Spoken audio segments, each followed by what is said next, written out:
They don't need you there anyway, Dad texted, followed by a thumbs-up emoji. I stared at it. It was the day of my son's birthday. I'd spent the last 3 weeks organizing everything, decorations, his favorite carrot cake, and a little scavenger hunt he'd been dreaming of. I didn't ask for much. Just that my parents, his grandparents, show up. But Dad said money's tight. I believed him. I cut the extra pizza, skipped balloons, told my son, it's okay, they love you. They'll come next time. But the next morning, as I scrolled Facebook out of habit, my thumb froze. There they were, my parents, grinning ear to ear in a photo taken yesterday. Mountains of wrapped gifts spilled across the floor. Gold foil balloons read happy birthday. My sister's 2 sons were tearing into toys like Christmas came early. And the caption? Nothing makes us happier than spoiling the grandkids who truly deserve it. My breath caught in my throat. That afternoon, while my son drew dinosaurs alone, he looked up at me with those soft eyes and asked quietly, Mom, don't they need me too? That was the moment something inside me cracked clean down the middle. My name is Kendra Ellison, I'm 34. And if you think you know how this ends, stay tuned. How do you mourn love that's still alive but only one-sided? That night, I poured myself a glass of red wine, pulled up the banking app, and stared at the numbers. Every single mortgage payment I'd been sending for the past 4 years. Every little auto payment, birthday cash, winter coat fund, back-to-school bonus. Gone. With one tap, I started the reversal. By 7 a.m., there was banging on my front door. I opened it and saw my father, face red, hands trembling. Sweetheart, we need to talk. Please. I just smiled. My father didn't knock again. He just stood there, fists clenched at his sides, lips pressed into a line, like holding back a lecture he used to give when I got a B+ instead of an A. I saw what you did, he muttered. I didn't flinch. You mean what I undid?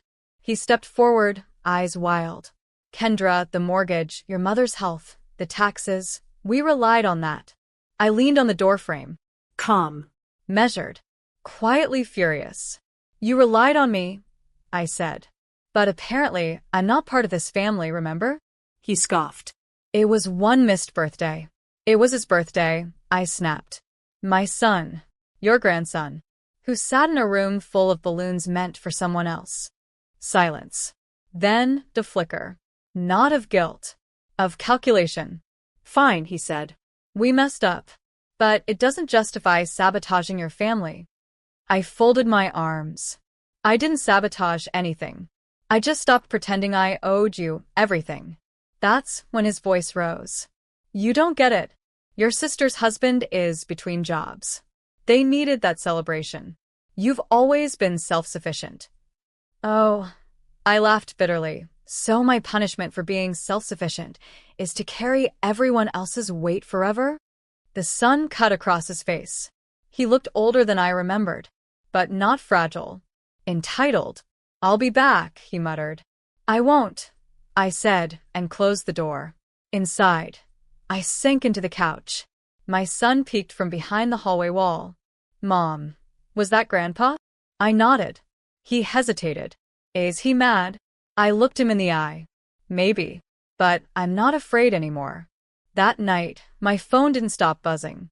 Missed calls. Group chats. Even my mom's passive-aggressive emoji parade. But I stayed silent until one call came through. Not from them. From the bank. Ma'am, we have a situation with your cosigner. There's been an attempt to override the mortgage account you just reversed. I blinked.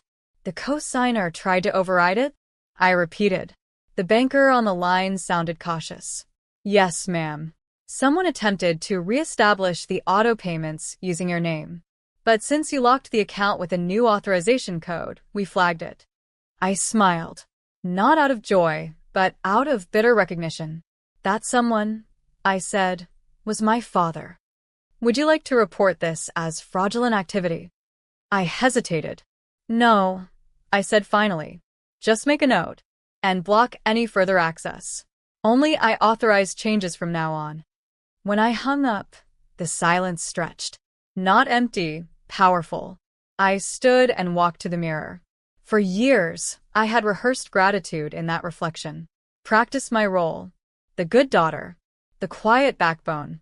The one who gave and gave and gave. But now? I saw a woman who finally stopped asking for a seat at a table where the invitation was forged with guilt. My phone buzzed again, this time a text from my sister. Can't believe you're ruining everything over one petty birthday. Ezra's tuition is due. What do you expect us to do? I typed, then deleted. Typed again.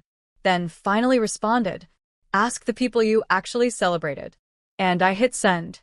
The next hour was a blur.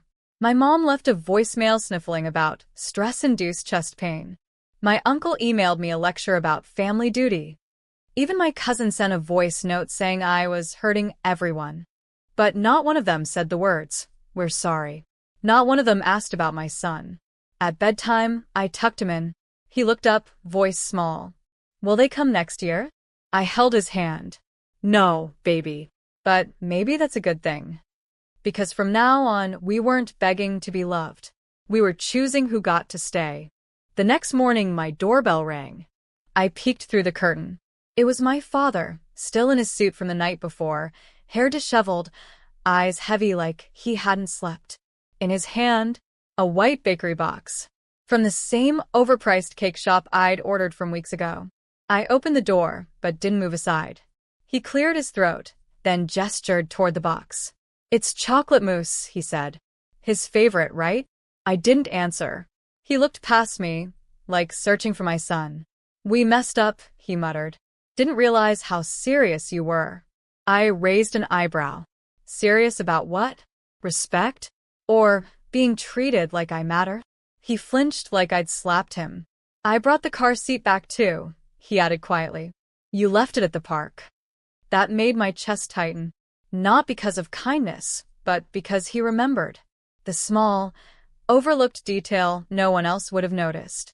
Still, I didn't budge. I'm not here to guilt you, he said, voice cracking. Just to say, I'm sorry. And your mother is too. I almost believed him. But then his phone buzzed, and when he glanced down, I caught a glimpse of the screen. She's not folding. Say whatever you have to. My blood turned to ice. I stepped back and said softly, Tell Mom thanks for the message. He paled. Wait. But I'd already closed the door. Inside, my son sat quietly at the kitchen table, drawing pictures with a focus that broke my heart. I looked at him, at the innocence they'd taken for granted, and I realized this wasn't about birthdays anymore. This was about never letting anyone teach him that love had to be earned with obedience. Not on my watch. That night, the doorbell rang again. I didn't answer right away. I watched through the peephole. This time it was my sister. She stood there in a velvet coat, her makeup smeared, holding a bottle of champagne like it would solve everything. When I finally opened the door, she didn't smile. Okay, she said flatly. We get it. You're mad. Just, can you stop punishing everyone now? I leaned against the frame. Punishment? You mean pulling back from a family that never shows up unless they need something? Her eyes flicked toward the apartment behind me. Is that the same couch we helped you pick? I smiled. You mean the one I bought with my own money while you were in Greece? She blinked. Then her tone changed like a switch flipped. You really think you're better than us now, huh? She snapped. Because you're the self-made one? I didn't answer. She kept going. Mom and Dad were just trying to keep the family balanced. You always wanted to be the outsider. You isolate yourself, then act surprised when we don't show up. I stayed quiet. She stared, waiting for a reaction. I simply asked, How's the mortgage going? She shifted uncomfortably. You know, I continued, that $600 a month I covered for nearly a year? It's not my responsibility anymore. Silence. And your promotion party next week? I canceled the venue. It was on my card. Her mouth fell open. You didn't. I did. She stepped back, stunned. I added, For years, I kept paying so you'd love me. But I finally realized I don't need to be loved by people who only notice me when their bills are due. Then I closed the door. And for the first time in years, it felt like a home. not a waiting room for validation. The next day, I expected silence.